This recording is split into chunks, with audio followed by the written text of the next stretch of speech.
What was Wadia like? Well, yeah, he was, inspiring child. I said that in many meetings. His teacher will be sending me picture, recording him in the kindergarten and saying, his classmate copying him.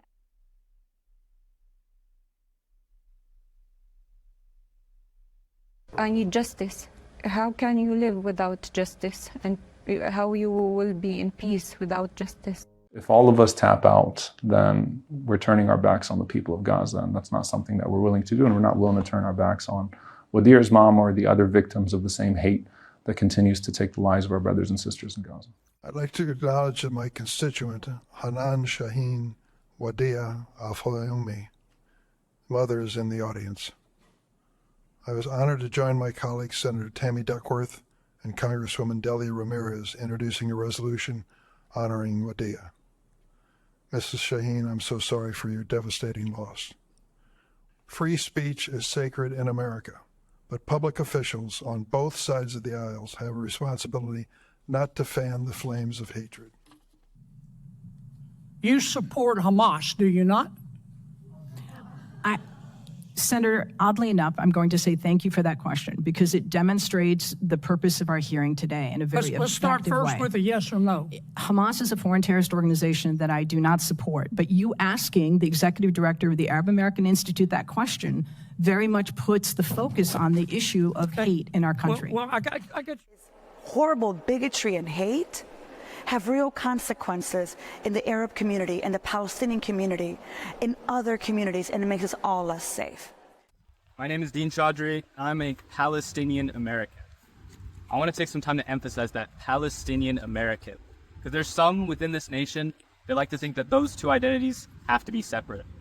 It's that separation that leads to prejudice. It's that prejudice that breeds hate, and it's that hate that manifests itself as violence. That hate took the life of 6-year-old Wadia Al-Fayoumi. That hate got 3 of my fellow Palestinian students in Vermont, Isham, Enan, and Jasneen, shot for simply wearing the same keffiyeh I'm wearing right now. And hate that plagues the life of not just every Palestinian, but every minority group within America.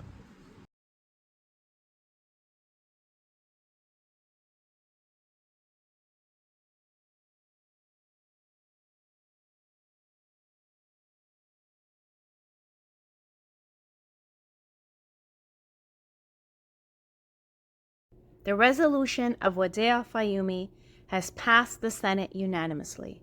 This is such an important step for us as a nation in our discussion on dehumanization.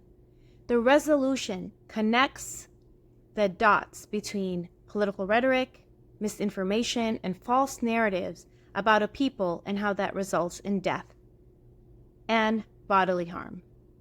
Since October 7th, the hate crimes resulting in bodily harm and death have been Palestinian. Hisham al-Wartani, Wadia al-Fayoumi, Zakaria Dawar, and others. And it took 10 months for the halls of Congress to speak about anti-Palestinian hate. Anti-Jewish hate, anti-Palestinian hate, anti-Arab, anti-Muslim, anti-Asian, all are significant. The resolution uplifts the Palestinian community, the Muslim Arab identity, the Jewish identity, honors the keffiyeh, honors the yarmulke. Together as a nation, we are taking steps forward to confront dehumanization. We lost 6-year-old Wadia Al-Fayoumi on October 14, 2023, almost a year ago. We memorialized, organized, and advocated for his death to be held dear by our nation and possibly to stem the hate against our children and families here at home and across the globe. Last week's historic congressional hearing, leading to this week's unanimous passing of the Wadia resolution in the U.S. Senate, and what we do next is all part of a larger plan towards building civic power for resilient and resolute communities. We stand on the shoulders of many who faced dehumanization before us and have overcome it, and we uplift those who are facing it now and need our solidarity. The coalition is introducing more legislation, and we all still have work to do. This election cycle is critical. When we vote, we can hold our public officials accountable. When we vote, we win. We are resilient and we are resolute. Thank you to our partners, allies, and community. We stand up for justice and peace together. We work, and our Creator blesses us.